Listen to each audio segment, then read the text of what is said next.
Christmas ப்ரேயருக்காக பாப்பாவும் அம்மாவும் சர்ச்சுக்கு கிளம்பிட்டாங்க. ப்ரேயர் முடிச்சு வீட்டுக்கு வரும்போது பாப்பா கிஃப்ட்டோட வந்திருந்தா. எப்பப்படா அந்த கிஃப்ட் பிரிக்கலான்னு ரொம்பவே ஆர்வமா இருந்தா. வீட்டுக்கு வந்ததும் கிஃப்ட்டை பிரிக்க ஆரம்பிச்சிட்டாங்க. வெளியில பார்த்தா பிளாஸ்டிக் பாட்டில் மாதிரி இருந்தது. மூடியை கழட்டி பார்த்தா தான் தெரிஞ்சுதுங்க அது கண்ணாடி பாட்டில்னு. ரொம்பவே சூப்பராக இருந்துச்சு.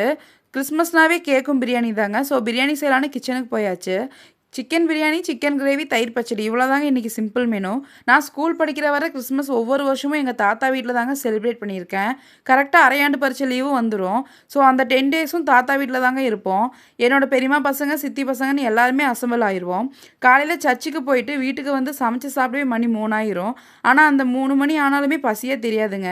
ஏன்னா நாங்கள் எல்லாருமே ஜாலியாக பேசிட்டு விளையாண்டுட்டு இருப்போம். ஸோ டைம் போகிறது எங்களுக்கு தெரியாது. சாப்பிடும்போது வாழை இலை போட்டு நான்வெஜ்ஜில் எல்லா ஐட்டமும் இருக்குங்க. சாப்பிட்டு முடிச்சு ஈவினிங் டைமில் ஒரு 2 சாங்கை குத்தைக்கு எடுத்து போட்ட ஸ்டெப்பே போட்டுட்டு எல்லோரும் டான்ஸ் ஆடிட்டு கிறிஸ்மஸ் செலிப்ரேஷனை முடிச்சுப்பாங்க.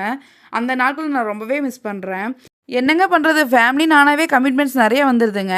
ஸோ எல்லோரும் சேர்ந்து செலிப்ரேட் பண்ணவே முடியறதில்ல. ஃப்யூச்சர்லையாவது இது நடக்குமான்னு பார்ப்போம்.